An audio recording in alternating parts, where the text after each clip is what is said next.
sebagian orang dianggap hal yang membahayakan. Namun, berbeda halnya jika api berada di tangan Fahlul Mukti atau kerap disapa Ilul. Dengan api yang keluar dari alat yang ia gunakan dalam kegiatan di kesehariannya, dapat menghasilkan sebuah karya yang tak dapat semua orang lakukan. Api tersebut Ilul goreskan pada atas sebuah kayu yang juga ia dapatkan dari limbah di sekitar rumahnya. Dengan berbagai kreasi gambar dari hewan, mobil, bahkan sketsa wajah manusia pun dapat ia taklukkan.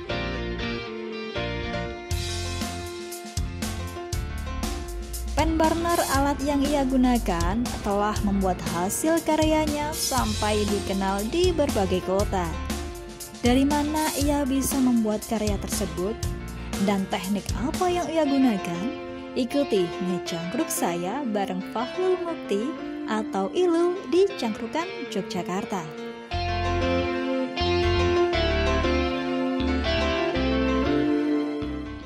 Selamat pagi pemirsa Cangkrukan Yogyakarta, kembali bertemu dengan saya Yunita Wusti, pastinya di Cangkrukan Yogyakarta Indosiar. Nah, saat ini saya masih berada di Yogyakarta, tepatnya di daerah Mangunan, dan spesialnya di sini saya punya salah satu tamu yang dimana sangat menginspirasi. Dia adalah sang pelukis api. Pelukis api, bagaimana itu? Nah, ini dia tamu saya. Selamat pagi, Pak Fahlul Mukti. Selamat pagi, Mbak. Selamat pagi. Bagaimana ini, Pak, kabarnya? Alhamdulillah baik. Baik ya, Pak ya. Nah, tapi saya enaknya panggilnya siapa ini? Oh, semoga silahkan terserah. Ilul aja ya. Iya, oke ya.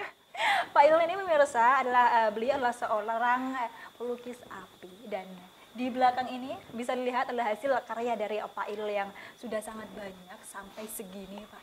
Tapi sebelum kita membahas lebih jauh lagi, sebenarnya pelukis api itu sebenarnya apa sih, Pak? Sebenarnya kalau berbicara tentang lukis api ini sendiri, mungkin lepas dari konteks nama sebenarnya Mbak. Karena pada prinsipnya kenapa kita kasih lukis api ini sekedar branding saja, dimana bagaimana diawali di Mangunan dikembangkan sebuah desa wisata sebenarnya. Akhirnya harus dituntut untuk inovasi di produk yang berbentuk aktivitas, maka tentunya ketika saya akan mengenalkan teknik ini, teknik pirografi, ini akan susah di lidah masyarakat. Jadi kita branding dengan nama lukis api itu. Jadi sebenarnya nama ini adalah teknik pirografi. Iya, betul. Jadi pemirsa, mungkin bagi Anda teknik pirografi juga sulit ya, Pak ya, untuk disebutkan dan juga agak awam gitu. Makanya di branding dengan lukis api. Iya.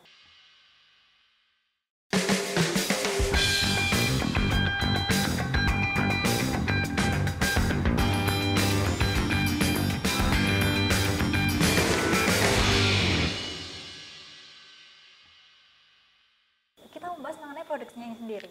Bagaimana proses dari produksi sampai jadi sebagus ini sih, Pak, dari awal sampai akhir bisa jadi seperti ini. Bisa dijelaskan? Kalau untuk proses produksinya sendiri, tadi di awal kita sampaikan bahwa kita menggunakan limbah di depan, banyak sekali limbah. Saya ambil di situ baru satu tempat, Mbak, ini baru satu tempat. Dan memang saya untuk produk sendiri ini di samping produk yang berbentuk aktivitas, saya cenderung larinya ke tergantung segmen. Ada kalau untuk segmennya memang anak-anak yang memang di angka 5.000, ini kita memang hanya sebatas menjual gantungan kunci semacam ini. Ya, di sisi lain ketika konteksnya nanti memang temanya untuk desa wisata, itu saya memang mengenalkan permainan tradisional. Jadi bukan tidak ada maksud yang lain, tetapi bagaimana justru saya pengen di samping mengenalkan teknik ini, saya juga pengen mengenalkan ini loh, ada permainan tempo dulu yang namanya yoyo, dan ini pun sengaja kita buat dari limbah kayu. Bukan tanpa harapan juga, bukan saya pengrajin yoyo, bukan, tapi bagaimana ketika nanti masyarakat tertarik untuk membeli yoyo dengan limbah ini, nanti tentunya banyak perajin bubut kayu di Mangunan ini semakin banyak yang terlibat. Itu sebenarnya harapan kami. Iya. Lalu bagaimana bisa menggambarnya itu cara tekniknya tadi, teknik pirografi. Iya. Itu itu awalnya dibuat sketch dari pensil dulu atau seperti apa sih Pak?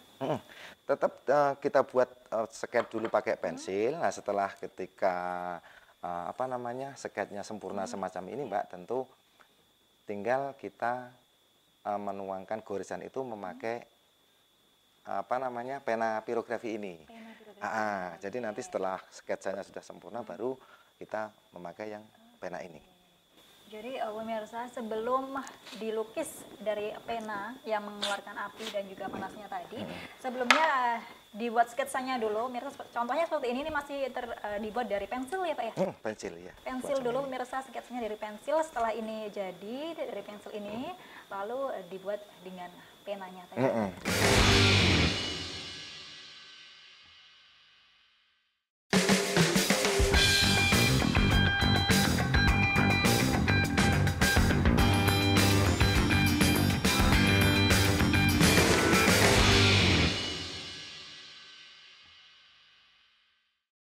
Ya pemirsa, masih di Cangkrukan Yogyakarta, pastinya masih bersama saya Yunita Puspita dan juga tamu saya Pak Ilul, sang pelukis api. Kita lanjutkan tadi Pak obrolan kita, selain dari limbah kayu, Pak Ilul sendiri merambah ke limbah apa saja nih Pak? Untuk seni ini memang di samping limbah kayu, saya juga berusaha mengaplikasikan ke media limbah tulang, Mbak, semacam ini. Tulang apa ini Pak? Ini tulang sapi, Mbak. Tulang sapi. Iya, ini tulang sapi. Dari kaki sapi kita potong, nanti kita jadikan sebagai liontin. Dan alhamdulillah selama saya membuat itu, justru yang banyak membeli adalah tamu-tamu yang dari Eropa. Iya, sebagai liontin. Dari liontinnya ini dari tulang sapi pemirsa. Jadi jangan salah, tulang juga bisa nih dimanfaatkan untuk jadi lukis, seni lukis api ini sendiri. Aduh pemirsa, obrolan kita sangat menarik, tapi sayang sekali waktu kita terbatas, sudah 30 menit saya menemani Anda. Sebenarnya kita masih banyak yang perlu kita kulas, Pak Ilul, tapi sayang waktu kita terbatas. Terima kasih Pak Ilul atas waktunya. Sama-sama Mbak, iya Anjir, terima kasih ya. Sama-sama Anjir. Nah, pemirsa, kita sampai di penghujung acara. Terima kasih telah menyaksikan Cangkrukan Yogyakarta episode kali ini. Tetap saksikan Cangkrukan Yogyakarta episode selanjutnya. Sekarang saya Yunita Puspita pamit undur diri, sampai jumpa.